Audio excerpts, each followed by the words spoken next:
Malamang, pinangpapahid ng puwet ang mukha ni Valiente ngayon.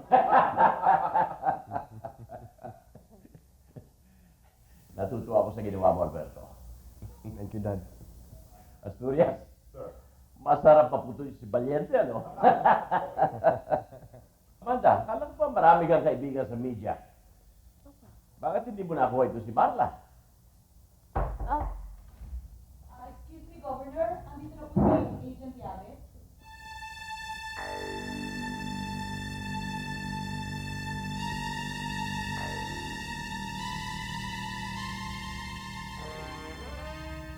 O, tuloy kayo. Alberto, kilala mo ba itong kasama ni Abes? Opo, Dad. O, iwanan mo yung makan.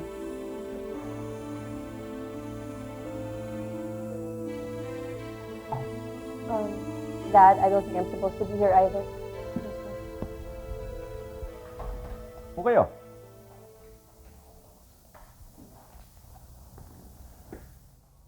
Yabes, nabasa ba itong tungkol kay Valiente? Ano opinion mo? Alam mo naman, Gob, kung walang usok, walang apoy. Tama ka riyan. Oo nga pala, anong may paglilingkod ko? Siya nga pala, Gob, siya si Pampilo Bibor. Kasama siya ni Alberto sa pagligtas kay Rosa Camila.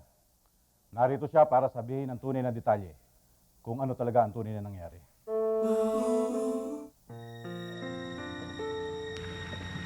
Oh, Carlitos, ito yung Dad's plan. Wait lang, are you alright? Surprise. Surprised with what exactly? Alam mo, don't tell me that you actually think that that woman might actually be telling the truth. What are you, crazy? God. Hindi. I just never thought that politics could get this messy. As a legislator with my dad, it's more than advocacy than a symbol of power and prominence. But you know, the allegations don't make him less of a genuine public servant. And besides, you don't have to worry about politics unless you really want to become like your dad, right? Mayado lang ako. Ang dami naman kasi ibang paraan para makatulong sa taong bayan at wala ka posisyon sa gobyerno. Ano, ba't pa kasi naging congressman si daddy? You know, just chill. Come on, join me. Come on, let's chill. Sige na.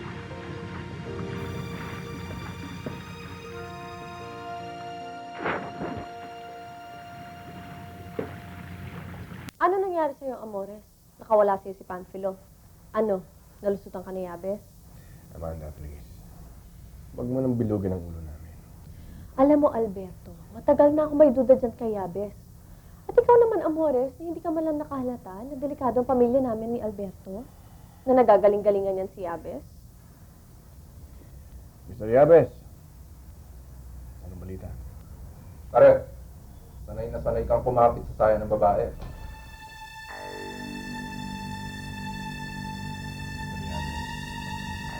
Alam mo, masyado mainit ang ulo mo. Walang atraso sa'yo si Amores.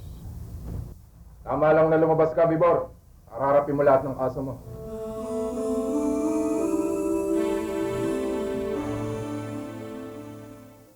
Nakikinig po ako sa inyo, Dad.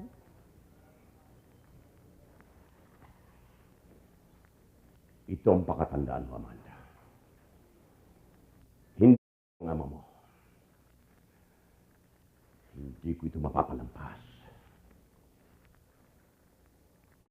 Ba ako ni Alberto? I'm sure, Dad, may paliwanag si Alberto about all of this. And I doubt if he would ever make a fool out of you, Dad.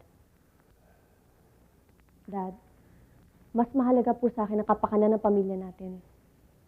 Alberto doesn't need this controversy. I think damage control should be done immediately. We can always say na Panfilo is just one disgruntled staff of Amores na naiinggit at gusto lang ng exposure. I don't think our family needs this controversy, Dad. Especially for Alberto, who we are grooming as your successor. I can see how much damage this can do to our family, Dad. Lalo na pag nakaabot to sa press. At sa mga kalaban natin sa politika. Pero Dad, kayo po ang mas nakakaalam. Kayo po ang mag-decide kung ano makakabuti po sa amin. I leave it all up to you. I'm here if you want me to do anything for you, Dad, and for our family. Ma'am, we intend to launch a campaign to counteract the claims of Marla. We need your help because you will be doing TV appearances, and you will have to grant interviews, and you will have to appear in numerous public appearances before the constituents of the congressman. Kahit na ano, matapos na lang lahat ng ito. And I will provide you with the standard answers. Plansyado na po ang ating media plans. Konting effort na lang at matatapos na rin natin to. I trust all of you. Salamat sa inyo.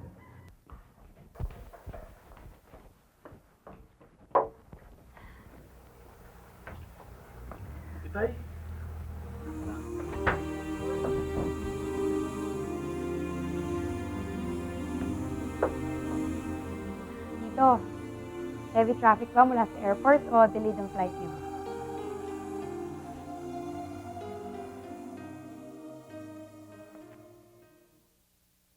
Carlos, as chairman of the Peace and Order Committee, and as your party mate, I would like to give you the chance to reconsider your plans regarding the Montemayor kidnapping. Paano napasok sa usapang to ang kaso niyan? Carlos, sandali. Excuse. Carlos, baka nakalimutan mo. Kapartido ni Leandro, ang chairman ng Ethics Committee.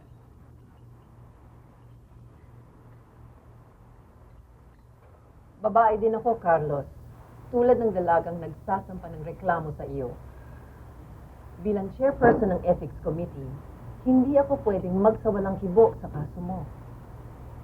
Tama si Roberto. If I were you, I would start to rethink my plans against the family of Governor Montemayor. Malinis ang buti ko. Bakit ko uro ang simpagbayo? Magkamatayan ako, magkamatayan.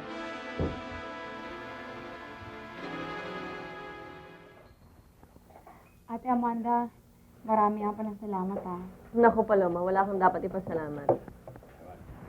Sino sa tingin mo mas may topak? Si Ate Ernestina o si Kuya Alberto? Ikaw. Adi, okay ka lang? Seryoso nga pala, attorney. Marami nga pala salamat. Utang na loob ko sa inyo ni Abis ang buhay ko. Pati yung future namin ni Dindo. Ikaw na lang kayang kunin kong maid of honor pag kinasal kami. Nagpaalam na ba kayo kay Panfilo? Bukas na bukas din, walang problema. Aba. O, Yabes, Panfilo. Dapat mag-iingat pa rin kayo. Salamat, Amanda. Unang toast para kay tatay.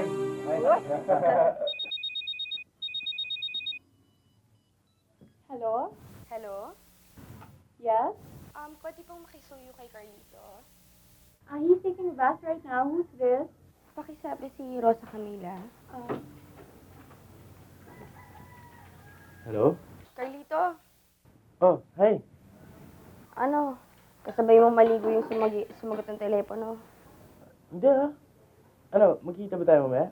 Dapat, pero nagbago na yung isip ko. Mukhang busy naman kayo ng bisita mo eh. Hindi ah, ito naman oh. Ano, sige na please. Oh, sige. Mamayang gabi. Isa mo gusto? 7 o'clock. Sa Quezon City dun sa dati. Hoy! Bakit hindi na lang kayo ngayon magkita? Ha? Na magkasama kayong mananghali? Kasi tita, di ba magsisinigang pa tayo? Mamaya mag-amoy sinigang pa ako mabantot. Mamaya na lang pag nakaayos na. Diyos, sige, bago ka mag-amoy sinigang, tapusin mo yung paghihimay ng kangkong. Ba't nga pala nandito ka? I was saying for you. Bakit? Wala lang. Are you going out with her tonight? Bakit? Just ask. Kiss muna, busy lang ako. Bakit pa? Nakita ko na lahat yan. Unless you're asking me to go out dahil natutusto kang ipakita yan ulit. Tinawagan ka para takutin? Carlos, nagpunta ako rito bilang kaibigan. Hindi makakatulong sa mga plano mo ang alitan nyo ni Leandro. Buo ng pasya ko.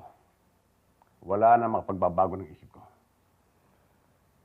Carlos, tandaan mo, para sa ating mga politiko, mas importante ang public image kesa prinsipyo. I'm sorry. Hindi kita matutulungan. Ayokong madamay sa pagbagsak mo.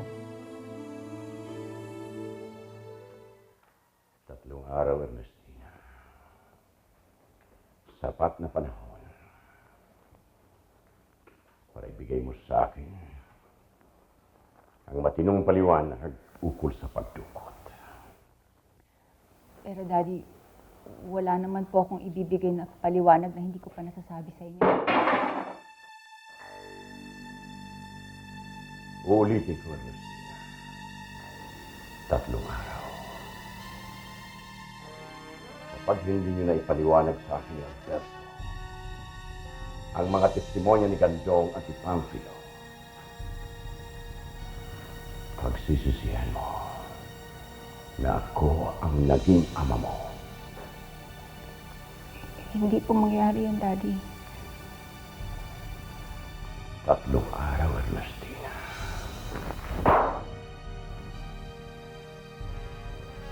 Magsilayas kayo.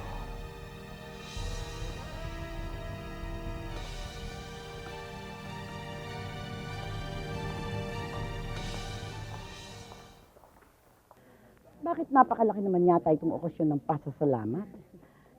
Eh, nung silver anniversary namin ni Leandro, hindi man lang siya nag-aksaya ng panahon. Eh, wala namang tinukoy na dahilan si Gov Iluminada. Yes, he just said he's going to make a very important announcement. Baka ipapakilala sa buong bayan ng bago niyang babae. Hindi naman siguro Iluminada. Tingnan mo si Leandro. Sa halip na maadwa sa kanyang anak na babae na Makati ang dila, abay, tuwang-tuwa kang pinagmamalaki. Si Alberto, katutuli pa lang, gusto na maging gobernador. Ikaw, Amanda, anong ambisyon mo sa buhay?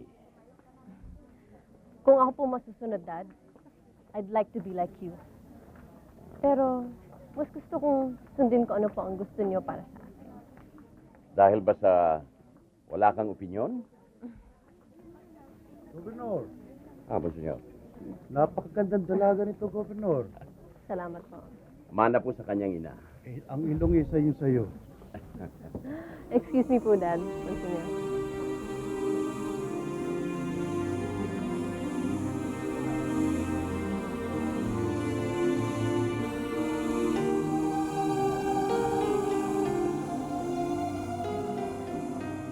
Noella.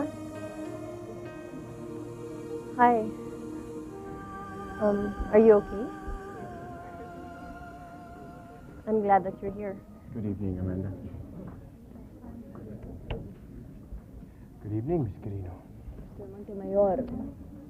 Well, undoubtedly you're the most stunning woman here in this hall tonight.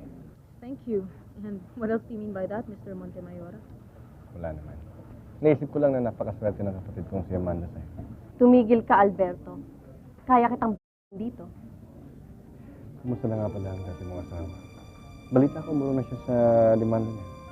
Magkaiba kayo ng asawa ko, Alberto. Really? Marunong siyang umatras pag alam niyang dehado na siya.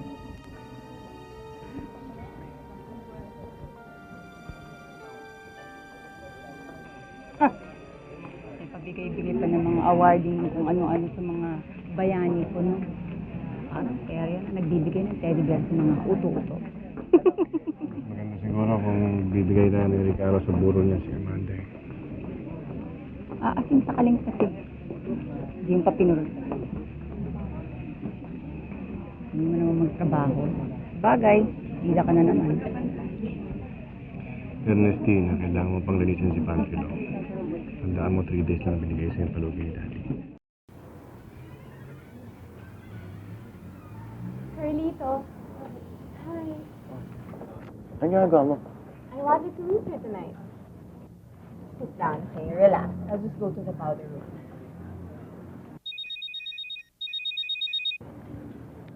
Hello, ma'am?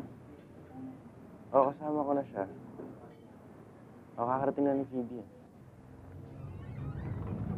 Mora sa Camila, kung ako si Carlito, ako hindi na kita makakawalan. Tito Emil, bolero ka. O, ano oras kita babalikan? Tawagan ko na lang po kayo. Sige, ayun na siya. Good evening, Carlito. Rosa. May kasama ka? Rosa Camila. Hi, I'm Phoebe. Nice to meet you. Bye, Phoebe.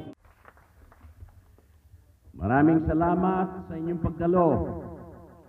Sa gabi ng ating pasasalamat, dahil nalampasan na natin ang krisis na nangyari dito sa San Dionisio.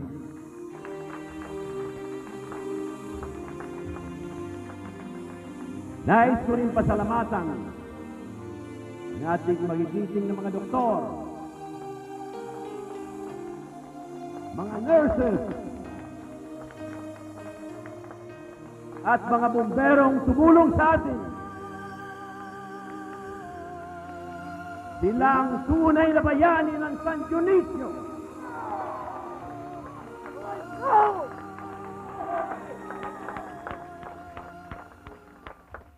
Nais ko rin samantalahin ang pagkakataong ito to make a very important announcement.